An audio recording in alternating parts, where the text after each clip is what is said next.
pessoal do Facilitando a Medicina, tudo bom com vocês? Eu sou Cleverson Dovec e a gente vai para mais uma aula da parasitologia. E hoje vamos falar da fascioliose. Então, se eu te ajudar de alguma forma e você quiser mais informações, se inscreve no canal e deixa o seu joinha. E vamos logo ao que interessa. Fascioliose, uma enfermidade causada por um verme, a Falcíola hepática. Esse nome que você vê aí na tela.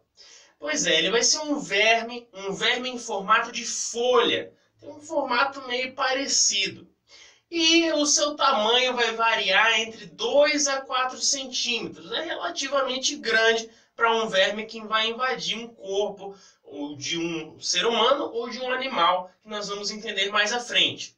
Agora, vai ser hermafrodita esse tipo de verme e apresenta algumas estruturas que é importante ressaltar. Por exemplo, a ventosa oral, o acetábulo, e também vai apresentar um sistema digestivo, já apresenta uma evolução digestiva, e também o sistema reprodutor, apesar de ter a sua forma hermafrodita.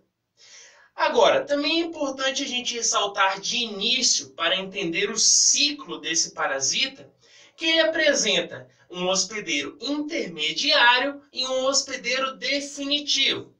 O hospedeiro intermediário seria um molusco pulmonado, que é esse nome aí que você vê na tela, que eu não vou arriscar falar que é um nome meio diferenciado, como você percebe. Porém, vai ser um molusco, eu quero que você saiba disso. Ele vai ser um hospedeiro intermediário desse parasita, Falcíola hepática. E por que é importante esse hospedeiro intermediário? Porque ele vai auxiliar no desenvolvimento desse parasita no seu ciclo. Nós vamos entender isso lá quando falarmos do ciclo nesse vídeo ainda. Então, esse hospedeiro intermediário é importante para o desenvolvimento, para que ele se transforme em uma cercária, que é já desenvolvida para ingressar posteriormente lá no seu hospedeiro definitivo. Então ele apresenta um hospedeiro intermediário, que é o molusco pulmonado, e posteriormente, ao se desenvolver nesse molusco, ele migra para o hospedeiro definitivo, que pode ser herbívoros principalmente, caprinos, suínos e até mesmo o homem, porém de forma acidental. Então, já que a gente falou um pouquinho de ciclo, vamos conversar e explicar um pouquinho sobre ele. Agora, para a gente falar do ciclo, eu quero que a gente ingresse em uma história, que assim a gente vai entender melhor. Imagina agora que a gente tem um boi ali na fazenda. Esse boi, infelizmente, ele está contaminado com a Falcíola hepática, ele está com fascioliose. Esse boi, ele está ali pastando e em determinado momento ele vai beber água ali num açude nessa fazenda ou em um rio, lago, e vai defecar nas beiradas desse rio ali, nas margens desse rio.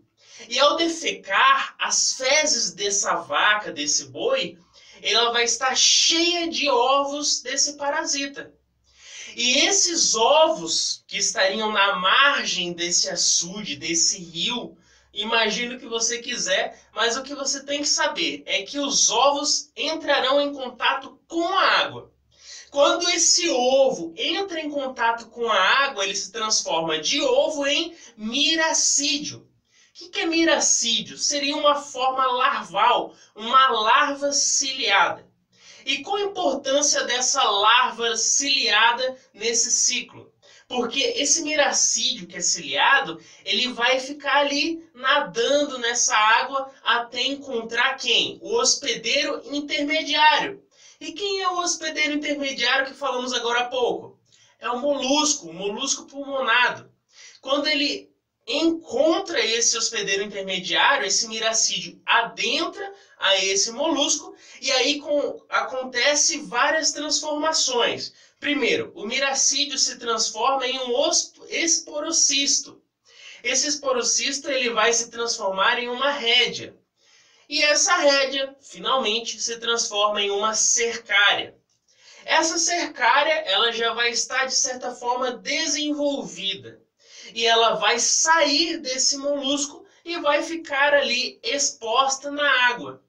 Então, essa cercária ela vai estar pronta para contaminar uma vítima, a vítima que entrar em contato com essa água contaminada.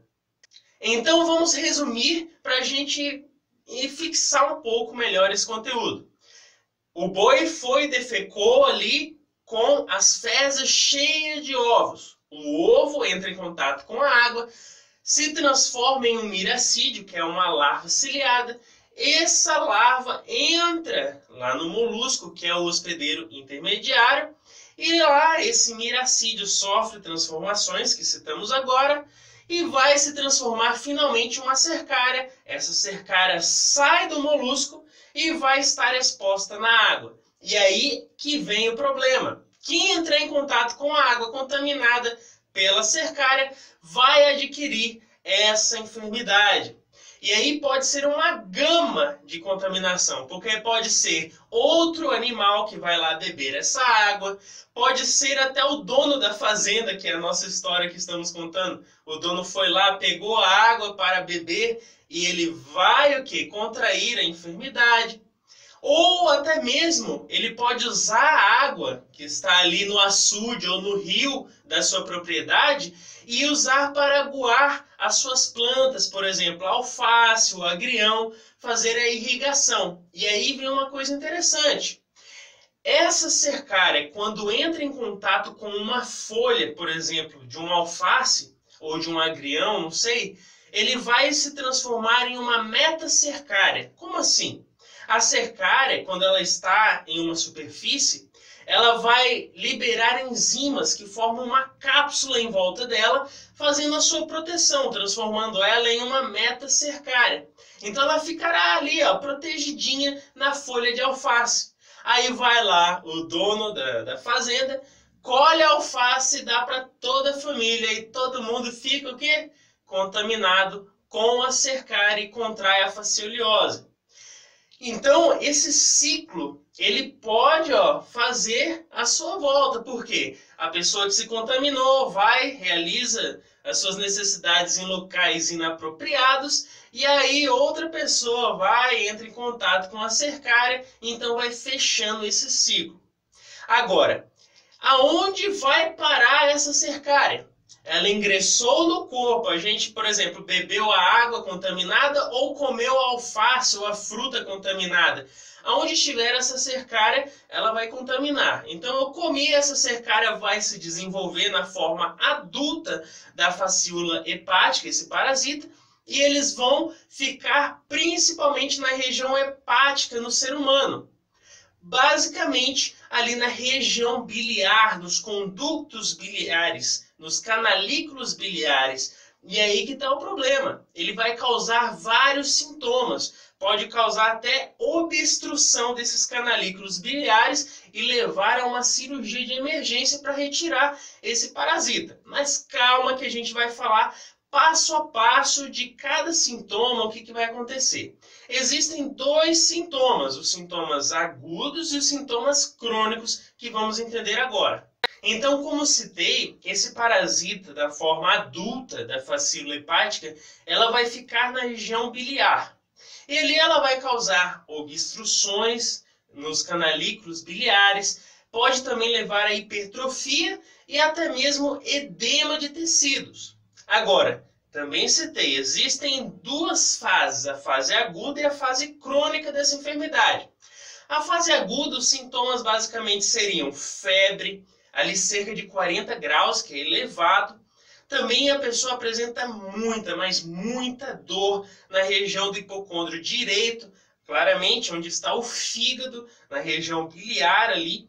E também a pessoa vai ter emagrecimento, vai ter fraqueza, debilidade. Outra coisa é a eosinofilia. O que seria isso? A superativação dos eosinófilos. Por quê? Porque, como vimos lá na playlist do sistema imunológico, os eosinófilos apresentam receptores específicos contra quem? Contra os parasitas. Então, esses eosinófilos serão ativados para combater os parasitas posteriormente. Então, vai ter uma superativação dos eosinófilos a fim de combater esses parasitas invasores. E além disso, após umas 7 semanas, ela pode desenvolver um quadro mais agravante, que seria a fase crônica da enfermidade.